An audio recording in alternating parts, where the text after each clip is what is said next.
Okay, the time will start when I speak. Good evening, the honorable judges. Here I am as a Prime Minister of opening government. Will start an argument. I would like to take this opportunity to emphasize that we would not say that we are against social media. As a student who is now studying away from home, I still use social media to stay connected with my parents, and I post my activities on Instagram simply so my friend can see my updates. As we know, the current motion is not discussing and dislike social media or who is better of using social media or not. What the motion could remain is that the use of social media has an impact of human interaction, even on the most personal relationship. As a social being, we use social media to gain a sense of involvement in society. How to define that you were on a good term with someone is sometimes seen by whether the two people follow each other or like each other photos on Instagram.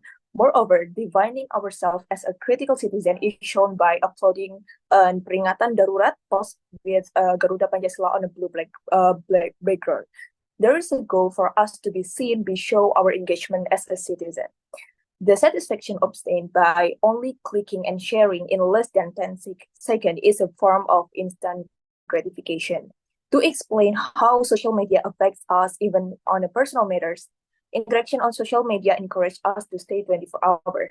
When we take a long time to answer a message, we will be labeled as a slow response, even though we don't know what happened in real life when the person is not with their gadget.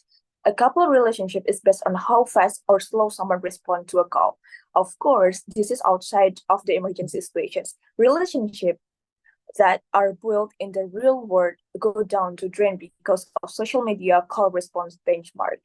In addition, let's look at the facts of the research that states in a systematic review conducted by research in 2022, which says that of the eight articles selected, all articles state that there was a correlation between the use of social media and the mental and physical health of adolescents. Therefore, it can be concluded that the better adolescents manage the time to use social media every day, the lower in incident that affects adolescent mental and physical health. Social media, rather than being a threat to social relationships, offers significant opportunities to strengthen, expand, and deepen connection between individuals in various situations. In an era of globalization, where physical distance often becomes a barrier, social media allows communication to remain intact even when people are on opposite sides of the world. Platforms like WhatsApp, Instagram, or Facebook make it easier for individuals to share updates, engage in live video calls, or simply show support by liking a post.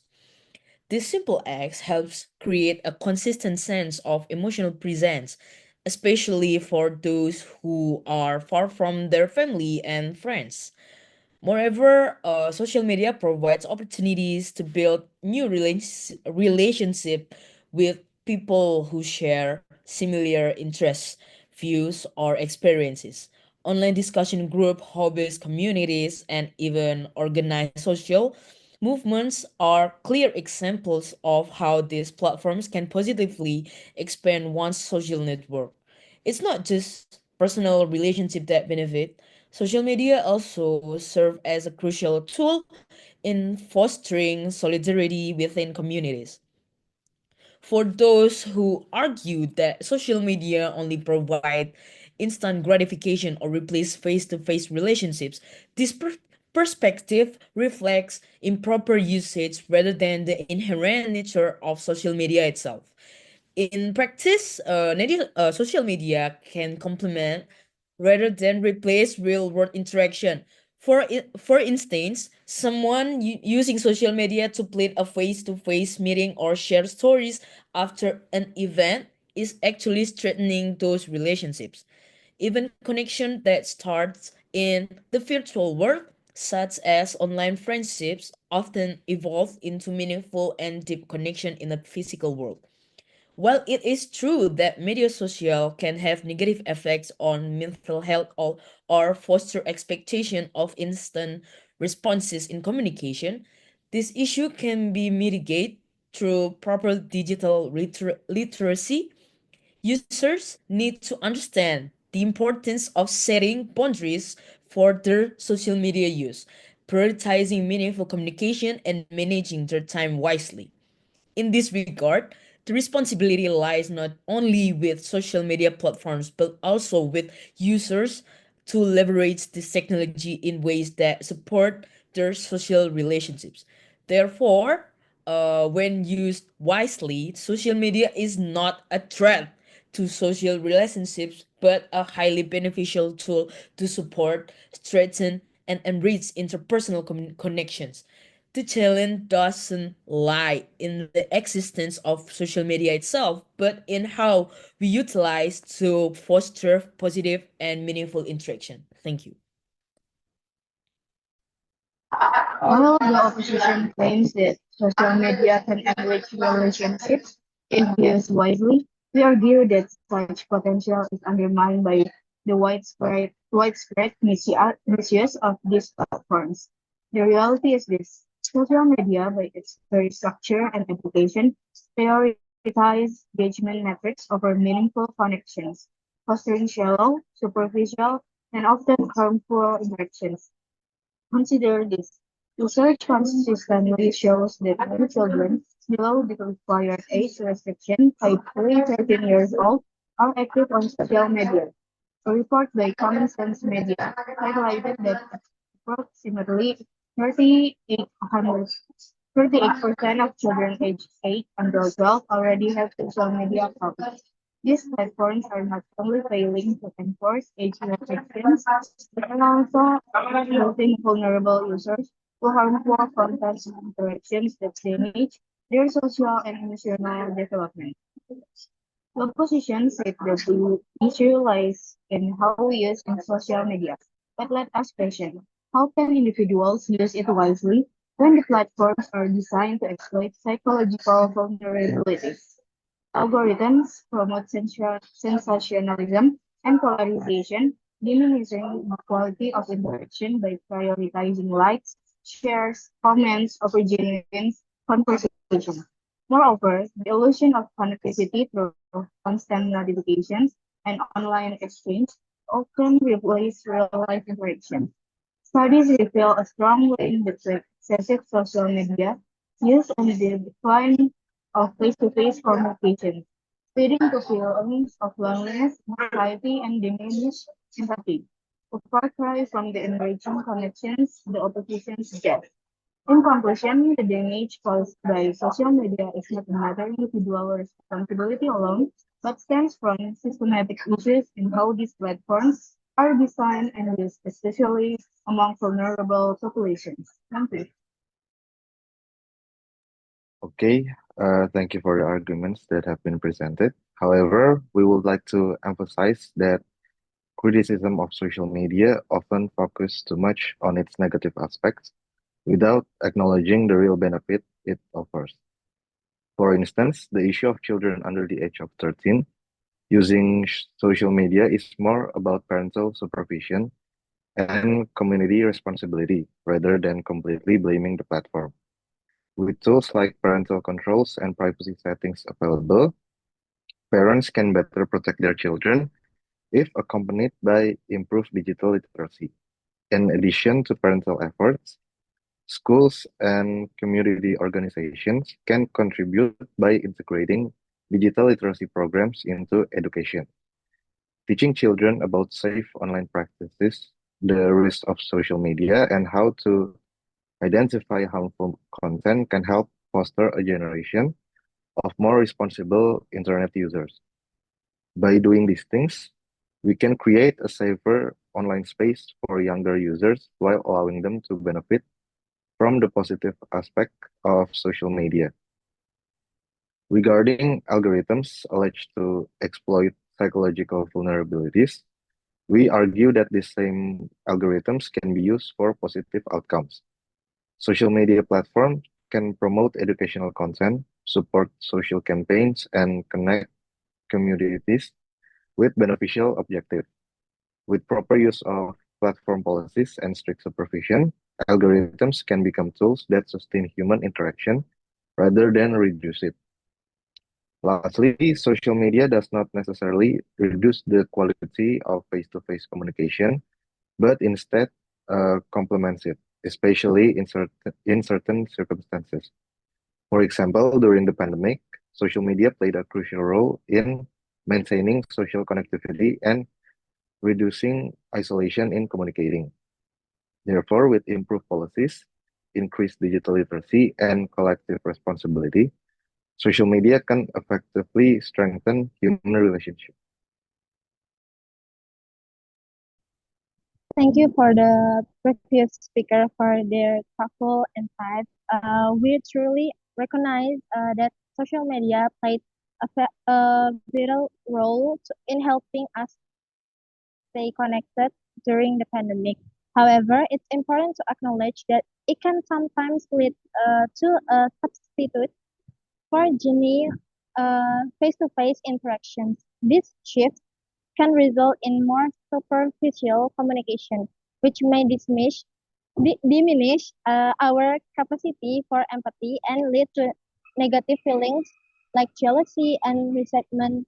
Unfortunately, this can create a cycle of polarization that makes meaningful dialogue more challenging and can strain our social relationships.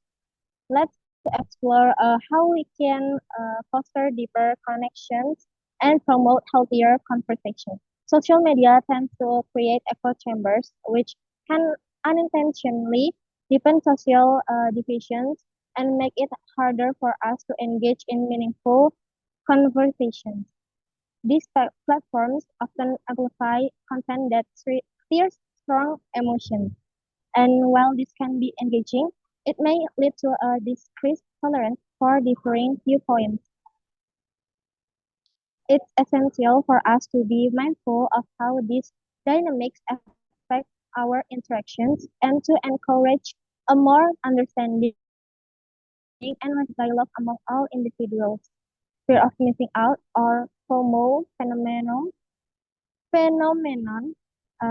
As a result, users feel com- compelled to stay connected, follow trends, and compare themselves to the seemingly perfect life portrayed by others online. This leads to increased stress, social anxiety, and dissatisfaction with their real life relationships.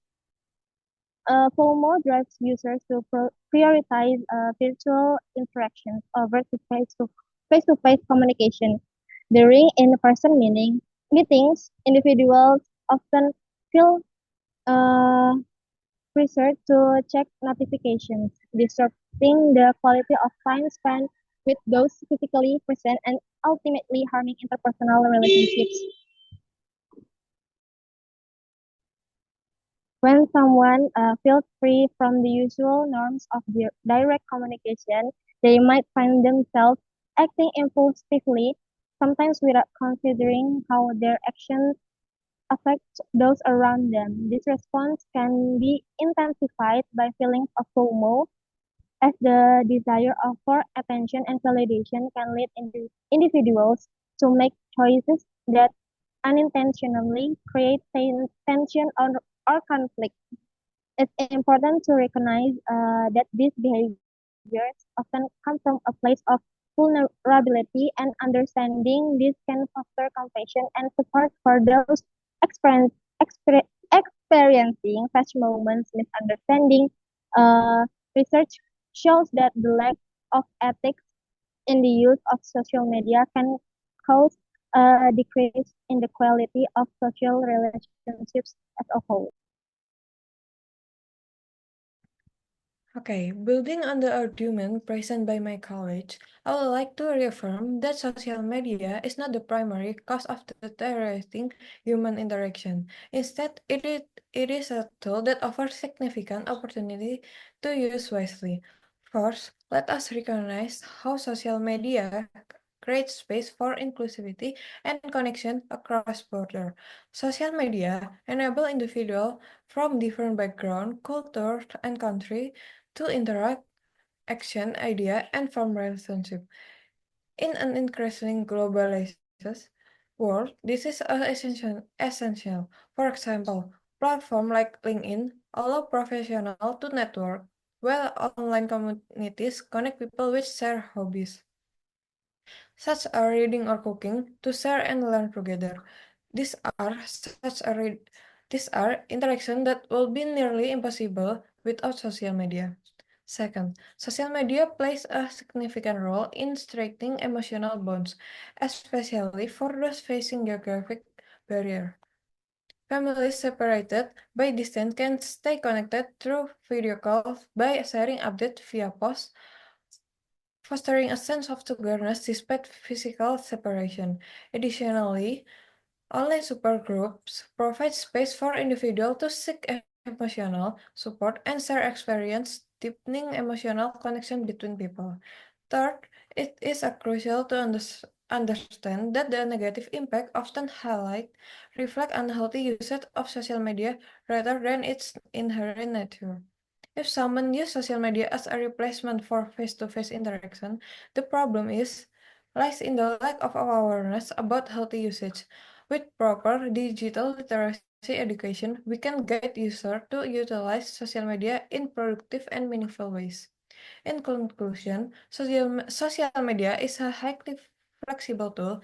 Its impact on human interaction depends entirely on how we choose to use it. With the right strategies, social media can complement and even enrich human connection. Therefore, the claim that social media corrupt human interaction deserves a critical reassessment.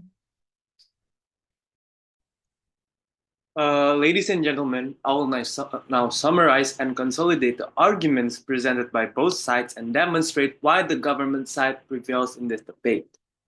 At first, the impact of social media on personal relationships. The Prime Minister earlier highlighted that social media often replaces meaningful face-to-face interaction with superficial metrics like the likes and responses. They provided evidence that the constant need for validation and rapid replies creates unrealistic expectations and undermines real-world relationships. This further supported by research showing that overuse of social media is linked to negative mental health outcomes among teenagers. Then the opposition, while acknowledging the negative impacts, argued that social media complements rather than replaces personal interactions. They claimed it strengthens long-distance connections and built new relationships through shared interest. However, their assertion oversimplifies and nuances harms of social media's addiction, which the government team showed the deeply rooted platform design.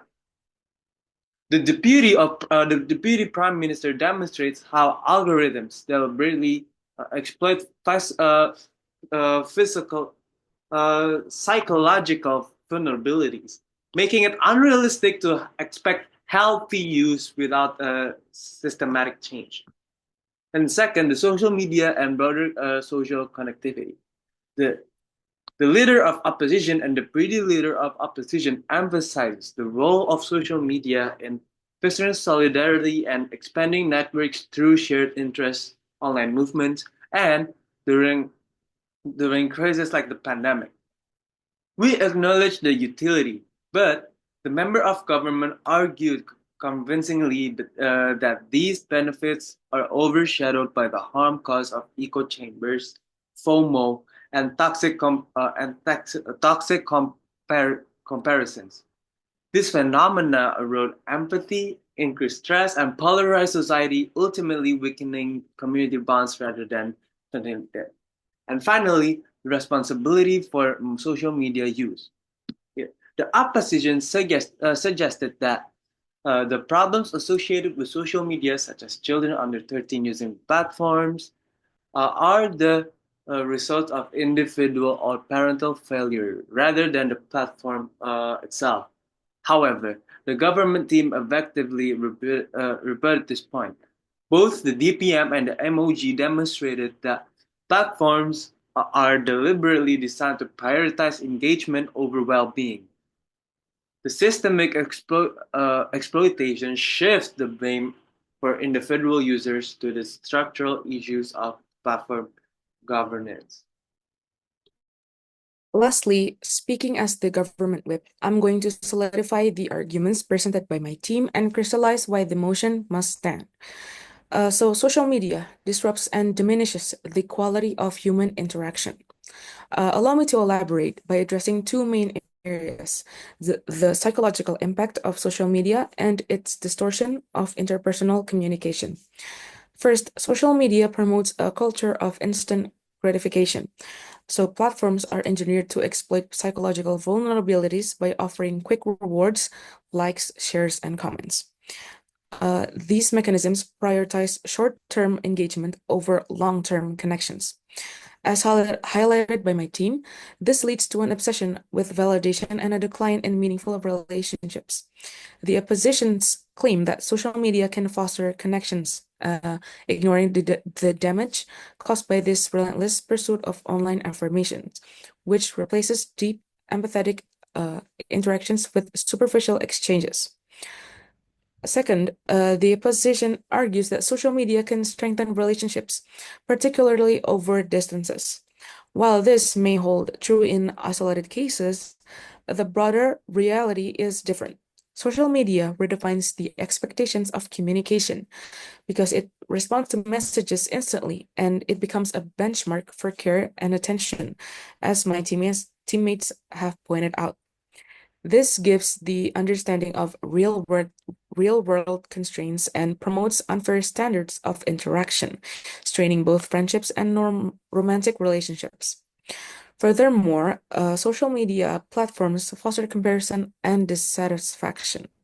The curated lives we see online create unrealistic expectations and fuel emotions such as jealousy and hate comments and all that stuff. These dynamics not only harm individual well-being, but also sabotage interpersonal trust and openness, which is a foundation of a healthy relationship. The opposition suggests that digital literacy can address these issues. However, the solution places an unfair burden on users while ignoring the systemic exploitation embedded in the platforms themselves. Can we realistically expect individuals to constantly overcome these challenges while the odds are stacked against them by design? Well, in conclusion, while social media offers certain conveniences, its long-term impact on human interactions is overwhelmingly negative. It corrodes the depth of our relationships, imposes toxic communication standards, and even give more systemic harms. The motion is not merely about how we use social media, but about the structural and inherent issues that corrupt our interactions. For those reasons, I urge you to stand firmly with the government and support this motion. All right.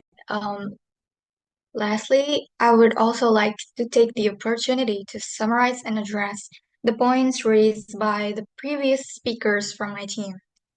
I would also like to further defend the stance that social media isn't the primary cause of deteriorating human interactions. The argument that social media has a detrimental effect on human interactions is not as one-dimensional as the stated argument. Earlier, my team outlined how social media actually provides for us through its features. Social media provides opportunities for connections to people outside of our physical reach. The parental control feature will also be convenient for parents to monitor and maintain their child's activity in social media. Social media algorithms help brings awareness to educational things and even help us get closer to our preferred community. Instead of being the cause of weakening personal relationships, social media enhances relationships by bridging geographical gaps. If the usage of social media is solely meant as a replacement to real-life human interactions, then the problem lies within the unhealthy usage of social media. Through educational programs on digital literacy, we can maximize the use of social media as a positive tool. In conclusion, social media is a tool that has been used to connect, educate, and empower individuals in unprecedented ways. It does not inherently corrupt human interactions, but instead offers new ways to communicate, form relationships, and drive social change. The opposition firmly believes that social media has a positive, constructive influence on human interactions, allowing people to maintain relationships, engage in global conversation, and build communities around shared causes. As we move forward in this digital age, it is crucial to acknowledge that how we use social media is what matters, not the platform itself. Thus, we strongly stand against the motion that social media corrupts human interactions. Thank you.